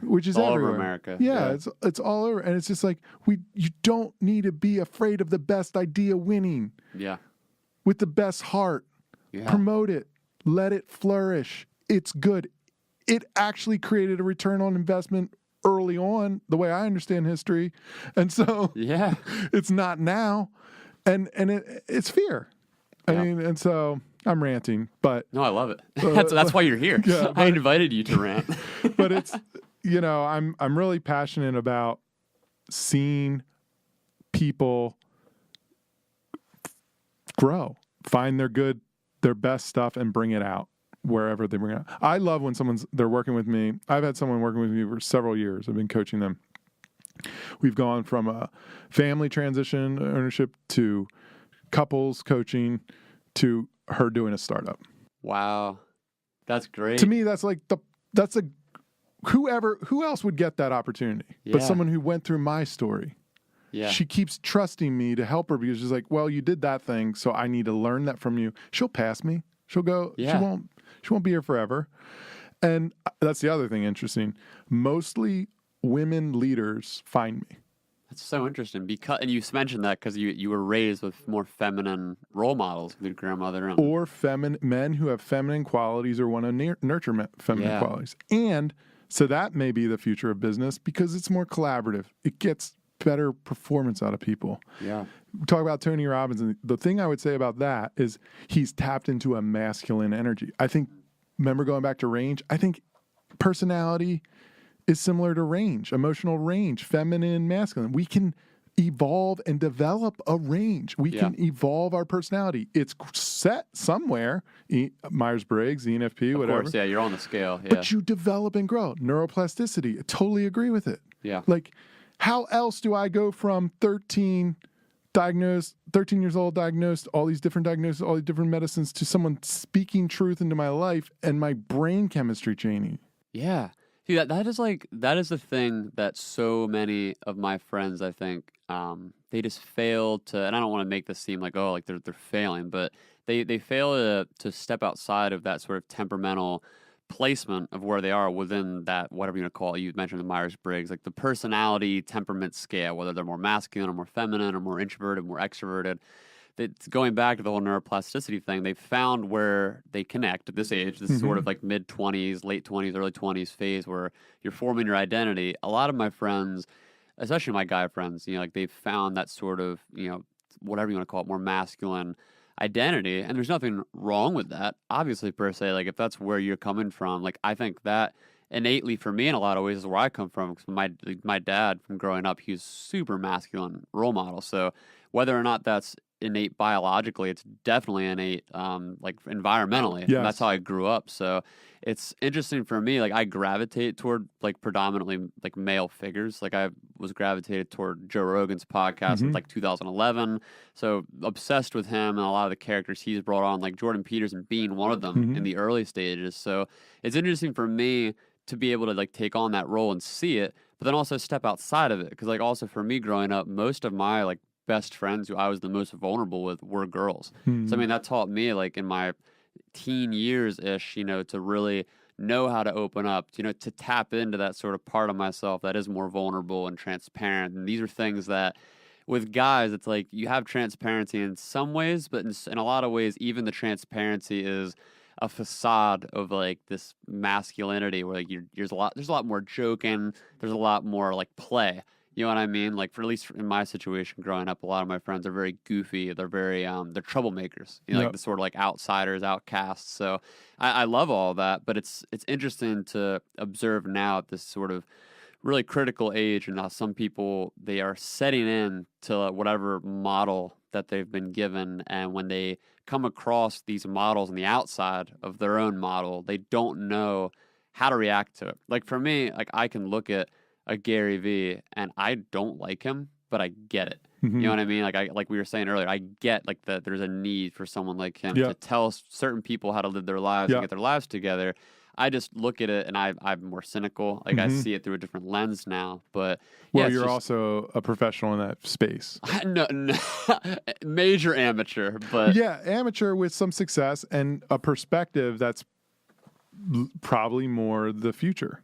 I mean, it's right. It's younger and it's more not just younger. I think you're touching a nuance of there is an overabundance of cynicism. Yeah, the people that will work with that cynicism and change it and make it something positive will have the future voice. Yes, yeah. You're working at that. That's what I hear. That's what I'm trying. That's so great to hear. That's how I hear it. Because that's how I see it. Like so many of the people I know listen to the podcast that I'm really close with, they are in that sort of younger cynical space of criticizing everything, which is fine. It's good. Like we've both been through that. Like that's in a lot of ways, I'm still in that phase of just deconstructing. But I also have been through the other side of it to know you need to reconstruct something afterward. You can't stay in that space of just tearing everything down. Like you mentioned Richard Rohr before. He talks about that all the time. It's like one of my favorite models of looking at life. He's definitely one of my favorite models. It's so good because it's refreshing. Anyone who has wanted to reconstruct their faith, who's come deeply out of the evangelical, go to Richard Rohr. Yeah. So helpful. He's the guy. I would say organizationally, what you're talking about, go to Otto Scharmer and his work in Theory U and Presencing, because all change, and we're going through extreme change, economics, social, political, whatever. Voices of cynicism, doubt, and fear. It's a method. He's created a model that people will go through. If you stay there, that's hell. Yeah, just torture. You go through there with open mind, open heart, and will or faith. That's what we got to cultivate. That's it. Yeah. How are we opening our minds? How are we opening our hearts? How are we opening our will or faith? You can use will or faith, whatever you want. That's what I think is happening, like what you do, what other people with podcasts, they're helping certain people open up their minds, hopefully open up their hearts, so they go out and be a better human being in all their roles, with all the responsibility, where we are mostly spending our time overly busy, overly anxious, and overly worried. And we really we're not going to get killed by a lion. And no one's crashing into Souderton's post office. Yeah. It's not that bad. Yeah. It just isn't. Yeah. I know that sounds super privileged, but if you really think about I get what you're saying. It's even my story, there are things about it that sound traumatic and sound hard but it's a privilege that I get to tell the story. Exactly. That it's a positive story to me. It's a lot of work to keep it a positive story. My practice is now, every night, it's a rhythm. Reflect on the day. Where was I scared? Where was I anxious? Where was I jealous? Where was I whatever, that I acted out in those ways? And for me, my higher power, I call God. God, please remove that defect of character. Done. I'm not perfect. I post this on Facebook. I'm not perfect. I'm not becoming a unicorn. And I'm definitely not becoming more religious through that practice, but I'm becoming more aware for sure. And I think over time I become less and less that. In the morning, grant me serenity, accept what's coming today that I can't change, that might hurt, that might scare me, whatever. And give me courage to change what I can. It's my attitude. It's my effort. It's my focus. And it's every day for me. Yeah. That's what's working. That is what's working. And anybody can do that. That's the thing. I think for a lot of people, they look at circumstances, and this is the tough thing, because it's for someone in your shoes right now to be able to speak from where you're at right now was after decades of going through hell, which is I think where I come from too. So here's a question. I really want to know this. How is that different than what a Tony Robbins does? Because I'm telling you what works for me, and can it only happen in long form conversation? That's a good question. Yeah, I think it can. I think it only can. Yeah. Because in short term bursts, you're only getting you're just getting the positive a lot. You're getting a surface brush, right? And in a lot of cases, like we've been hinting on here, some people need that surface brush. They need the ebook, or they need the inspirational tweet or whatever it is. Some people do need that, but yeah, I don't think you can really tap into the story of someone unless you actually can dig into where they were struggling and who they are, and what really makes them who they are, and why can they speak from the platform that they're on. Because I'm sure, obviously, Tony Robbins. I remember listening to an early Tony Robbins talk. He was talking about something about $1. He was starting with $1 about something. I forget what the context totally was, but obviously the guy has had struggles. Obviously he's come from something that's made him into who he is. So I don't mean to harp too much on it, but I think that right there is the tendency. The tendency is to take a figure like him, take a figure like a Jordan Peterson, whoever, name someone who could be problematic, and to stay in that place. Yes. Whereas I think the goal, at least what I'm trying to do, and what I think you are doing with your own story, is that you take those criticisms, you take that cynical attitude, you take whatever is lacking or needs changing in the world or in a person or in yourself, and you work around, how do I improve this? Like, how do I change this situation? And for me, like I was someone, just like going back to the Jordan Peterson example, I've done a couple podcasts talking about him. And for me, it's important because I was someone who was heavily invested in his work for years. Like before he ever like blew up, like my coworker Jeff and I, like we talk every day about like current events, and we have a lot of the same interests. So like around the time he was starting to become more public, like before he was on, or like right around the time he was on Joe Rogan's podcast the first time, it was like 2 or so years ago, we just jumped on like full-fledged and like talked about him all the time. So now a lot of like the past like 6 or 8 months has been really just deconstructing, my perceptions of him and like how I've allowed his viewpoints to affect my identity and like how I'm being perceived. There's so many pieces, and that's really valuable to me. So it's not just like a pointless, I'm not just criticizing to criticize. Like there's a point internally that I'm literally in the process still of working through, like where do I feel, I'm comfortable in like sitting with like this part of me that was there, And I think the format you're creating invites listeners to go on the journey with you. And I think that there's people who do that. I want the word, I wish I had the right words for this, but there's a difference between kind of vomiting your process. And then there's I'm thinking about this process with a partner, a worthy partner. They may be your listeners, and your listeners are fine. They're becoming a thinking partner with you, and you're becoming a thinking partner with them. And I think that's fundamentally different than, here's my shit, fix it for me. Yes. Like, here's what I'm thinking. I want it to be more grounded and organized and effective and helpful for me and you. You're thinking about the same things, asking someone, that's what education is. Yeah. That's what learning is. And what you're doing, there's similarities in the principles to what I'm doing with people in groups, in management groups, in ownership groups, in family groups. It's just, it's definitely different from the stand of long form conversation. It's getting them to do it together. Where are you really at with this question? And where are you really at? And together, I think it's actually discernment. I think that's what you're actually doing.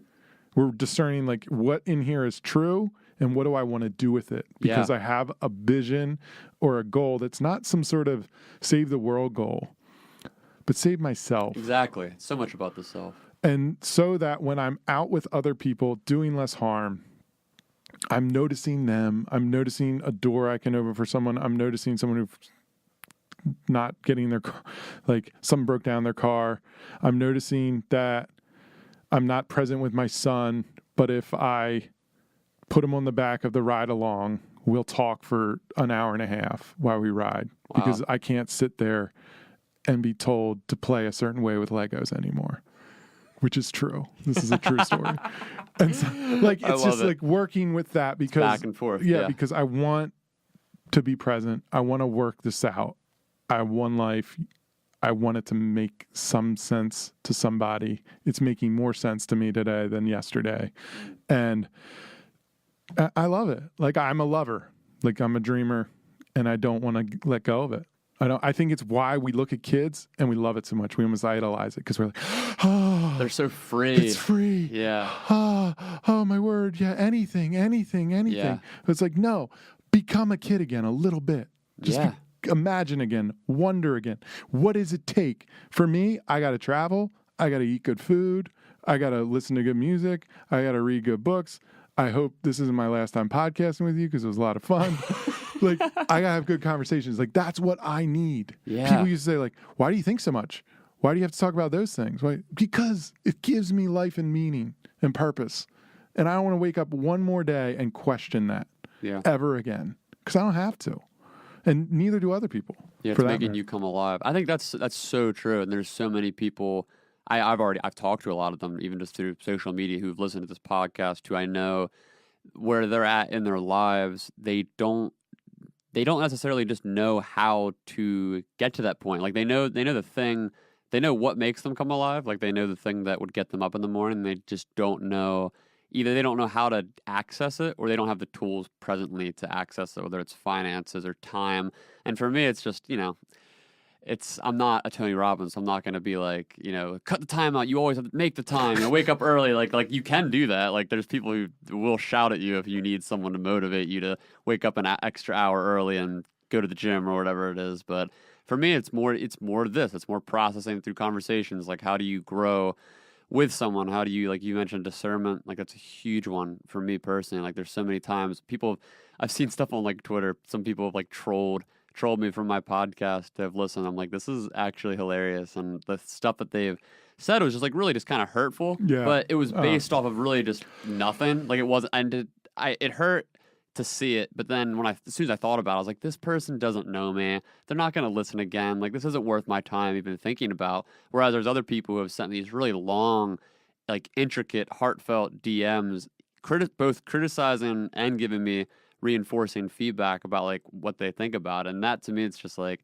it's such a process of knowing like what do I take in, like what do I change, what are the parts of me that are going to stay the same, because like I am who I am. Like I can't change overnight for any, like there's so many people who I'm sure listen to this thing and are like, I wish he wouldn't say like so much or so much or talk about like politics so much, whatever it is. Like everybody has an opinion because I'm that person. I listen to so many podcasts and I think the same thing about the people I'm listening to. So I know what it's like to be someone listening. And I think that's the key in doing any kind of work like this. Like you want to be able to put something out in the same strength and openness that you're willing to receive it back. It's just it's that push and pull of the relationship of like growing with someone and with yourself in your work, So it's awesome. Yeah, man.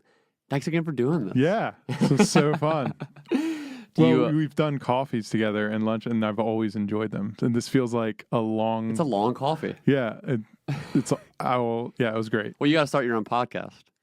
Well, if you would coach me, okay, and I could hire you, then the only way. All right, deal. Let's do it. Let's do it. Is there anything you want to like plug or like any place people can find you? Like I'll have some information in the show notes. But... Yeah, I think Instagram, Scott Hackman, Scott_Hackman, LinkedIn, if you like it, Scott Hackman, Twitter, Scott Hackman. Everywhere, Scott Hackman. Yeah. Facebook, if you wanna. I don't know. I use it a lot still, so it's like different sort of meanings of different platforms. You get some like photos on Instagram, some personal rants on Facebook. Absolutely. I do a little. I've started, and I do it from time to time, more like microblog on Facebook. Like I'm just like, I want to talk about this thing, so I'll put it out. Yeah, I fantasize about the idea of writing. I don't have the space for it yet. Like where I would put it. I've put some stuff on Medium. So right, yeah, the blog. But yeah, it's something I want to do. I'm curious about doing it. I'll be transparent. I have this huge insecurity of writing. Just so weird. Me too. It's so weird. Yeah. I think it's red ink. The red ink from childhood and like just red ink. It's so when I get over that one day, there'll be more writing. But you can talk to your wife, put it in the calendar. Just like well, I think what it would be is Brené Brown, the way she writes, she just brings people in the room and they record it. That's great. That's what you would need, I think, because you're someone you talk, and you're like me in this way where you're talking out loud and you're going around the thing you want to say. Whereas when you write, when you go around it for too long, you start to, as you read it, you're like, this doesn't make a lot of sense. This isn't precise enough, So that's exactly correct. You are correct. We are similar. We are similar. All right, dude. Thanks again for doing this. It was awesome.